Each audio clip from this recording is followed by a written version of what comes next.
Эпштейн гэж одоо энэ хүнтэй холбоотой асуудал. Хэд хэдэн шүүмжлэлийг бас өнгөрсөн хугацаанд бол бас гарсан.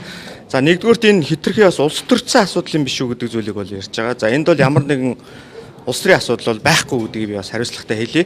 За хоёрт бол одоо тэр хүн чинь бол одоо бас өгцөн хүн шүү дээ, тийм хүний ардаас гээд Монгол улс бол тэр хүний талаар хэлцэх гээгүй.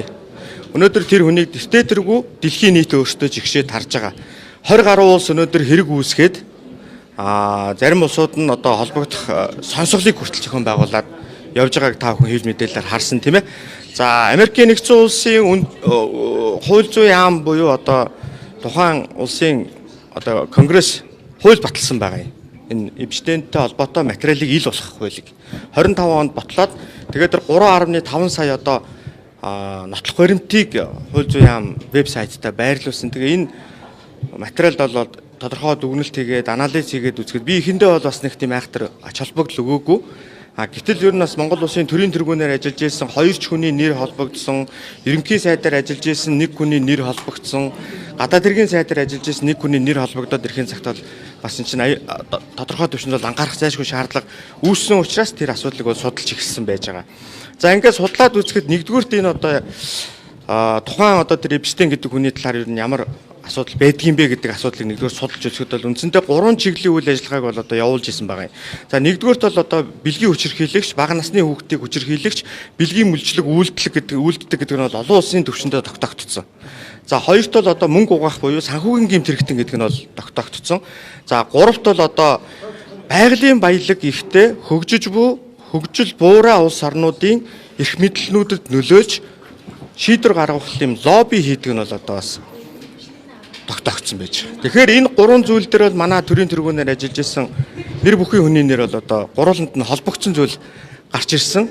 За энэтэй холбоотой бас хоорондоо харилцсан мэйлүүдийг бол би бас өнгөрсөн хугацаанд та бүхэнд бол бас танилцуулж байсан. Цаашлаад бол энийг бас судалгаа хийгээд ер нь бол бас нэлээд өндөр түвшинд судлагдаад явж байгаа. За хууль зүйн сайдын доор бол одоо Сагдаагийн ерөнхий газар тагнуулын байгууллагаас бүрдсэн ажлын хэсэг бүрдээд бас тодорхой ажлуудыг бол хийгээд явж байгаа юм байна лээ.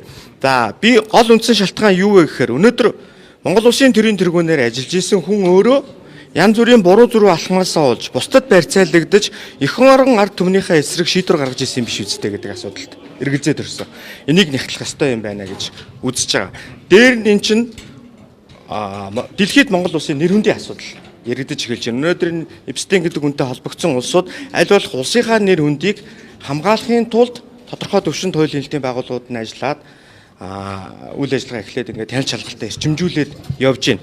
Дараагийн асуудал Монгол улсын одоо дотоод аюулгүй байдал буюу үндэсний аюулгүй байдлын асуудал орж ирж байна. Энэ яагаад холбогдож байна гэхээр нэгдүгürt энэ Монгол охинтой буюу Монгол эмэгтэйтэй асуудал өөрөө энэ чинь үндэсний аюулгүй байдал мөн үгүй гэл мөн.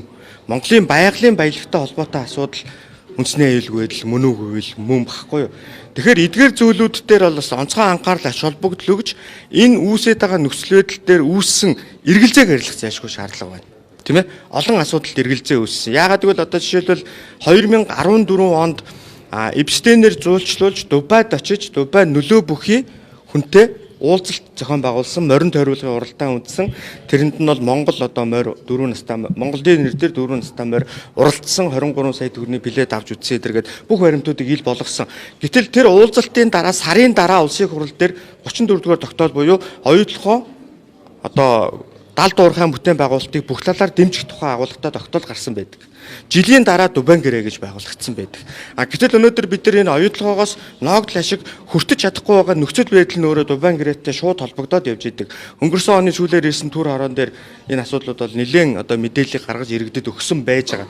За дараагийн нэг асуудал одоо бас тэр мөнгө угаах гэмтрэгтэй яаж холбогдсон асуудлаар бол одоо янз бүрийн үнэт зүйлийг тийм ээ эдлэн газар одоо уран зураг зэрэг зүйлүүдийг бол худалдах одоо юм саналуудыг боловсруулж исэн асуудлууд нь байж байгаа. За энэ дээр үүдээд өнөөдөр энэ жишээлбэл элбэгдэр жирэмхийлэгч төрийн тэргүүнээр ажиллаж байхад байсан их тэнгэрт байсан Монголын одоо бас өв соёл улсанд 21 шиг уран зураг хаана байна гэдэг асуудал үүсэж байгаа жишээний тийм ээ. Энд яагаад холбогдов? Яагаад ийм одоо зүгээр энгийн харилцаатай улсууд байсан бол яагаад одоо энэ асуудалд ингэж одоо ийм хоорондоо ийм үнэтэй зүйлүүдийг наймаалцах хэмжээнд хүртэл ярианд орохгүй гэдэг одоо эргэлзээд ирсэн учраас энийг бас нэхлэх зайлшгүй шаардлага байна. Бод группийн компани одоо охин компани голомт банк өнөөдөр Монголын байгалийн баялагын талаарх танилцуулгыг бол эбстент хийсэн харилцан мэдээллүүд бол гарч ирсэн. За энэтэй холбоотой бас нэхлэх зайлшгүй шаардлага байгаа юм байна гэж үзсэн. За олон хүний мэйл одоо профессорн гэж одоо хүний харилцсан мэйлүүдээс бол одоо би өмнө ярьсан тийм ээ, Монгол охин удахгүй аваачиж өгнө тий. Бэлэг барина, тэр охины виз яасан бэ гэсэн харилцан мэйлүүд явсан. Тэр охины бол эцэг эхийн зөвшөөрлөг өгөө оронд нь загвар өмсдөг 19 настай охин Парисаар дамжиж очихоор боллоо. Дараа нь Парист ирсэн байна. Агентлагтаа $2000 бас нэг өрний асуудал байгаа юм байна. Эдгээрийг шийдэх шаардлага байна. Гэх мэтлэн иймэрхүү харилцан мэйлүүд бол байж идэг. За гэтэл нөгөө Jurassic Park гэдэг одоо нөгөө Канадад дээр тоглодог Холливуудын жүжигчний Эпстейн рүү бичсэн мэйл гарч ирсэн. За энэ дээр юу гэсэн бэхээр өчигдөр одоо танаа дээр болсон арга хэмжээг сайхан боллоо. Монгол улсын ерөнхийлөгчтэй уулзаж хэд хэдэн асуудлаар одоо бас санал солилцлоо. Харилцан туслалцах одоо энэ зүйлүүдийг бас ингэж ярилцаж тохирсон зүйл боллоо гэж төгсгөлд нь бол бяцхан охин бол үнэхээр гайхамшигтай байсан шүү гэдэг мэйл бол одоо энэ тэнд элбэгдэрж гэж ерөнхийлөгч байсан тогтогдсон байна. Мөн одоо бас бяцхан охины асуудал хөндөгж байна гэдэг ийм зүйлүүд бол гарч ирсэн, ийм олон эргэлзээтэй зүйлүүд гарч ирсэн учраас би нийтийн сонсгол хийх. Тэгээ манайха одоо нэг юм хоёр зүйлийг би өчигдөр бас байнгын орооны хурал дээр танилцуулсан. Манай хэвлийнхэн бас өнөөдөр парламент 2018 оноос л хяналт хэрэгжүүлэх чиг үүргээ хэрэгжүүлж байгаа. Парламентын дархлаа гэж юу нөөрэ юу юм бэ? Та бүхэн одоо бас энэ талаар өнөөдөр улсын хурлын гишүүн бол мандат өөрж орж ирсэн байж байгаа. Энэ хүнд бол 3 үндсэн чиг үүрэг буюу иргэдийг төлөөлөх чиг үүрэг, үзэл бодол үгээ хэлэх чиг үүрэг, хяналт хэрэгжүүлэх гэсэн 3 чиг үүрэг байж байгаа. Энэ 3 нийлээд өөрөө өнөөдөр парламентын дархлаа болдог. Тэгэхээр энэ хяналт хэрэгжүүлэх чиг үүргийнхаа хүрээнд одоо бас энэ нээлттэй сонсголыг зохион байгуулна. Нээлттэй сонсгол гэдэг маань 45 хоногийн хугацаанд мэрэгжлийн экспертүүд, хууль хяналтын байгууллагууд хамтарч ажиллаад хангалттай нотлох хөрөмтийг бүрдүүлж үнэн зөв байдлыг иргэдэд мэдээлж, иргэдээс сонирхсон асуултанд нь хариулах юм зүйлийг бол нээлттэй сонсгол гэж байгаа. Энэ бол 45 хоногийн хугацаанд үргэлжлэнэ.